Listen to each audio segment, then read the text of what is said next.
Assalamualaikum warahmatullahi wabarakatuh. Selamat malam. Saya di sini akan menyampaikan hasil dari karya tulis ilmiah yang saya buat kemarin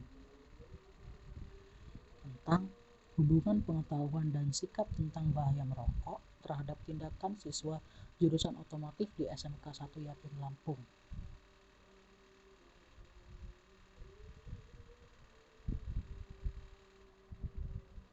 Hubungan pengetahuan dan sikap tentang bahaya merokok. Yang pertama itu pengetahuan ya. Apa sih pengertian pengetahuan itu? Oke. Yang pertama, pengetahuan merupakan hasil penginderaan manusia atau hasil tahu seseorang terhadap objek melalui indera yang dimilikinya dengan sendirinya pada waktu penginderaan sehingga menghasilkan pengetahuan. Nah, dalam pengetahuan itu ada tingkatan-tingkatannya. Yang pertama, itu ada know, tahu. Tahu diartikan hanya sebagai memanggil memori yang telah ada sebelumnya setelah mengamati sesuatu. Lalu yang kedua ada aplikasi. Memahami objek yang dimaksud dapat menggunakan atau mengaplikasikan prinsip yang telah diketahui pada situasi yang lain. Yang ketiga itu ada memahami. Memahami suatu objek dan dapat menginterpretasikan secara benar tentang objek yang diketahui. Yang keempat ada analisis, merupakan kemampuan seseorang untuk menjabarkan atau memisahkan suatu masalah. Yang kelima itu ada sintesis. Sintesis menunjukkan kepada suatu kemampuan seseorang untuk merangkum atau meletakkan suatu hubungan yang logis dari komponen-komponen pengetahuan yang dimiliki. Lalu yang terakhir yang keenam, evaluasi. Evaluasi ini berkaitan dengan kemampuan seseorang untuk melakukan justifikasi atau penilaian terhadap suatu objek tertentu. Ini ada quotes dari tokoh terkenal ya. Banyak kegagalan dalam hidup. Mereka tidak menyadari betapa dekatnya mereka dengan keberhasilan saat mereka menyerah. Dari Thomas Alva Edison. Jadi teman-teman, dalam hidup itu tidak boleh menyerah. Karena jika kita menyerah, bisa jadi keberhasilan kita itu di depan mata, tapi kita tuh cepat-cepat menyerah gitu. Oke, lanjut. Yang kedua itu ada sikap. Pengertian sikap. Sikap adalah juga respon tertutup seseorang terhadap stimulus atau objek tertentu yang sudah melibatkan faktor pendapat dan emosi yang bersangkutan. Yang ketiga itu, kita sudah memasuki topik utama yang dari PPT ini, yaitu remaja dan rokok. Apa sih faktor penyebab remaja itu merokok? Oke. Yang pertama itu faktor orang tua. Yang kedua, faktor teman. Yang ketiga, faktor kepribadian. Yang keempat, pengaruh iklan. Kelima, ingin terlihat keren. Bayangin, ingin terlihat keren ya. Bagaimana sih cara orang tua mengatasi anaknya yang suka merokok itu? Oke, yang pertama ini ya, orang tua dengerin orang tua ya. Komunikasi yang baik dengan anak. Yang kedua, beri pengertian akan bahaya merokok.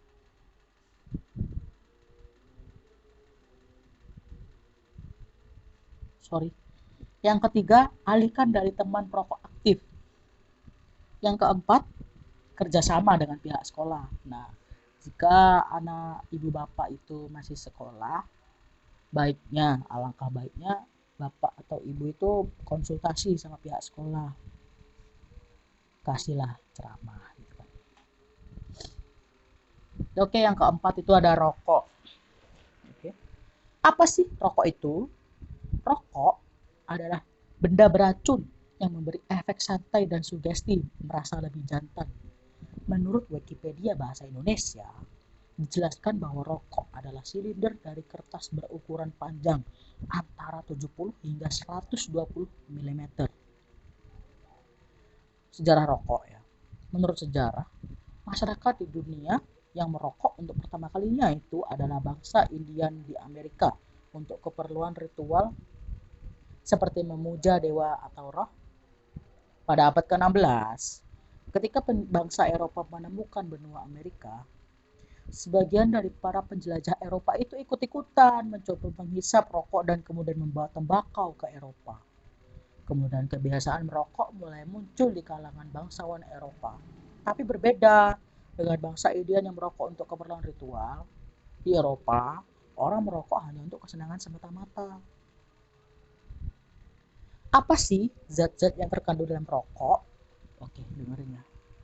Yang pertama itu ada aseton, naftalen, arsenik, tar, metanol, vinil klorida, vinil butan, potasium nitrat, polonium, amonia, DDT, hidrogen cyanida, nikotin, kadmium, karbon monoksida. Bayangin teman-teman, karbon monoksida itu kan hasil pembuangan dari knalpot motor tuh ya.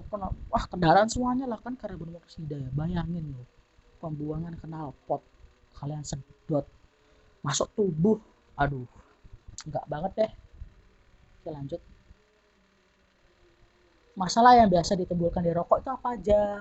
Oke, yang pertama ada kanker. Itu udah umum ya. Zat utama pemicu kanker yang terdapat dalam asap rokok adalah tar. Oke. Yang kedua ada penyakit jantung. Zat utamanya adalah nikotin dan karbon monoksida. Nah, itu penyakit jantung.